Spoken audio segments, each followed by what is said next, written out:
ถ่ายแล้วก็ถ่ายอีกนี่เด้กำลังอันใส่อันซีนไข่เพิ่นใส่ในกริลแล้วอันนี้ก็ได้แล้วก็กำลังจี้เข้าอยู่แถวนี้ก็ได้เนาะน่ะกำลังกูดบอยอยู่อันแถวนี้นี่good boy I haven't seen him like hold a beer yet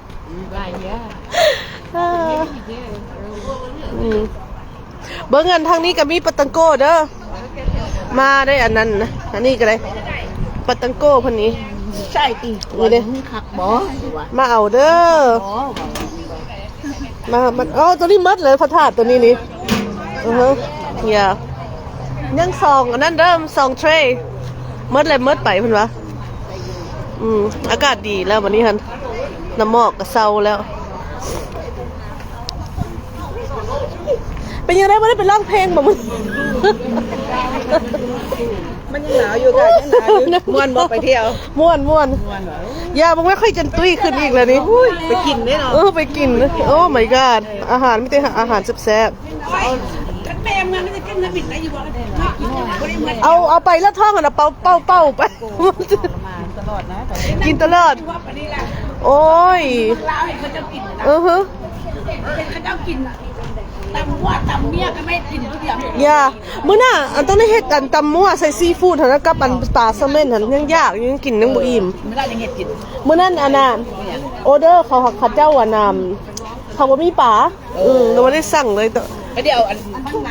นี่ก็ไม่ได้เมือนสมมติบ่แบบไม่ได้เมือนบ่ให้เราเผาหานบ่ให้เมือเพิ่นว่า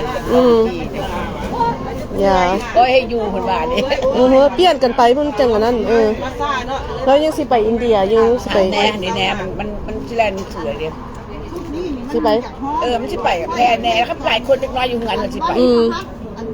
ไปเที่ยวมันอยากเอาแม่ไปเพราะแม่ให้บินแม่บ่ได้จ่ายแล้วมันสิจ่ายแม่บอกมือได้2-3มื้อหลังเฮ้ยสบายดีว่าจังได๋จานยังสบู่หน้าขาวเนี่ยโอ้ไม่มีบ่มีเบิ่งก็เบิ่งแม่ตักอันนี้ก่อนพ่อพี่บอกอย่าตัวได้มาแล้วก็คิดกูหมดแล้วโอ้ยถ่ายอีกมันขายไวเจ้ามาบ่ทันแล้วมันกลับไปไวที่มันบ่แม่นแต่เจ้าผู้อื่นก็นั่นคือกันเอาโฟร์ถ่ายได้มั้ยซะโอ้ย559เดี๋ยวก่อนเสร็จไปเด้อจะโทรมาหารถเพราะว่ามีแหละบอกเขาไว้559เดี๋ยวก่อนย่านเบิดอีกโอ้ยยายไปกินไปโทรพวกนี้แน่โอนหัวอย่างนั้นเถื่อบอกก็ได้ดับเห็นพวกว่ากันจังเถื่อโฟน286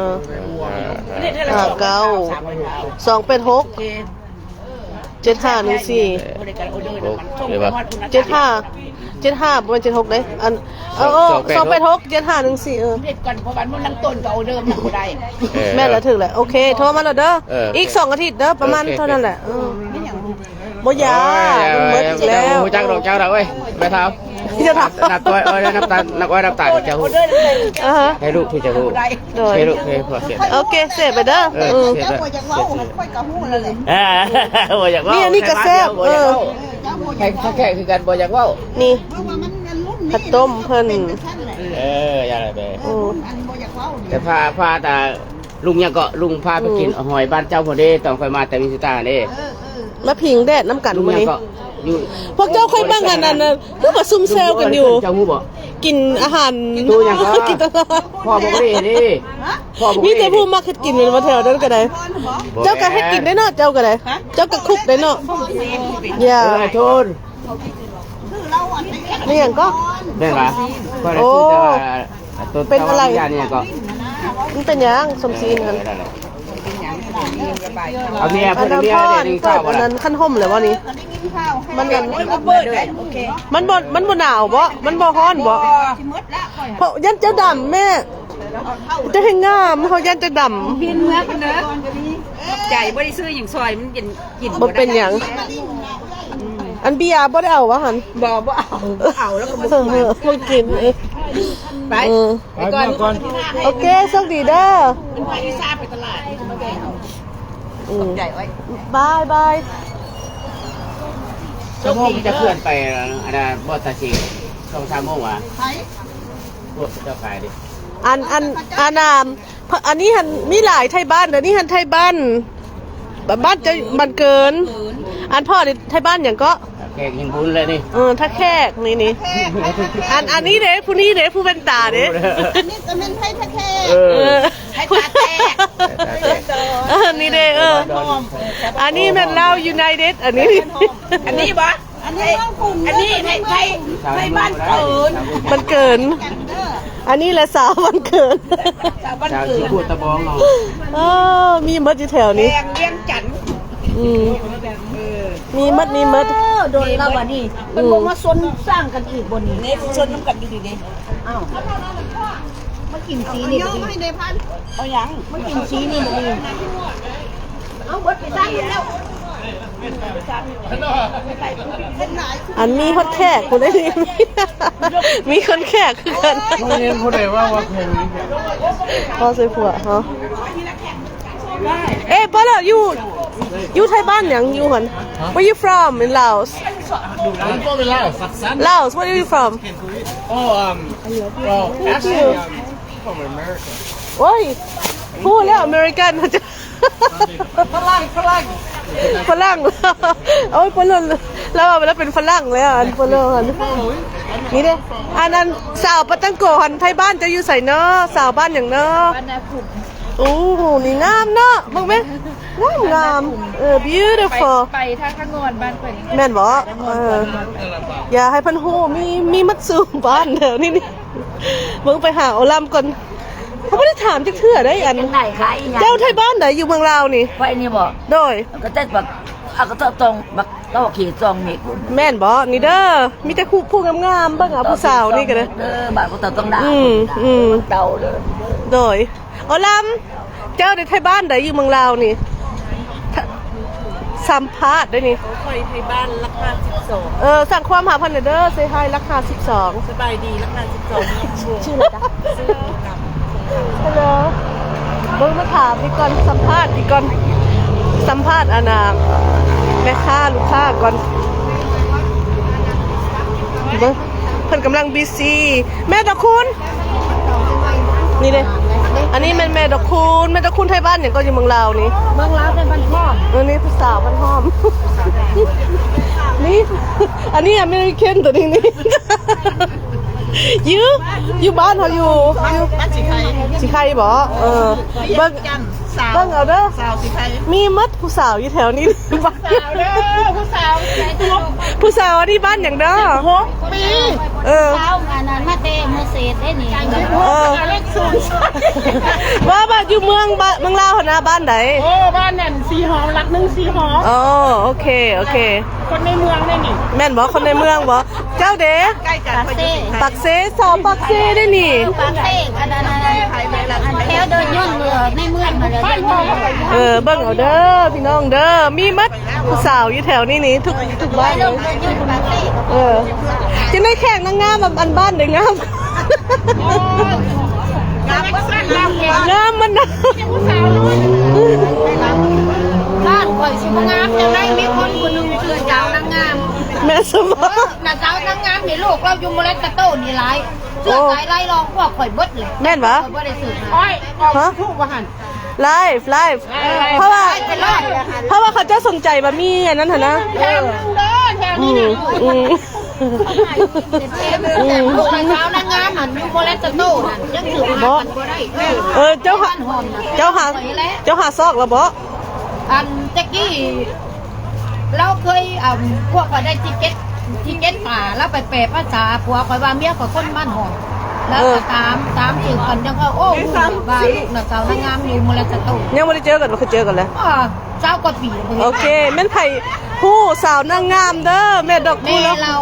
โอ้แม่โอเค งามก็จะเป็นเสื้อสาว โอเคแล้วหาพี่น้อง ช่องหาพี่น้องเด้อไทยบ้านหอมบ้านไม้โพสี ประกาศให้ผู้อีกวะ ประกาศในหู้อีก มันเพื่อนนาโสดมาสุกคนบ่ดิคืออันซิงเกิลคือแต่งงานแล้วมีแฟนหรือบ่ ยังไม่แต่งงานโสดแถวนี้โสดแต่งงานเดือนหนึ่งแล้วยังอีกเดือนที่สองกำลังขายเปล่าอยู่จะไป เพื่อที่น้อยเลยนี่ เจ้าที่สองรถแดงเจ้าเดียวได้หลังงานน่ะ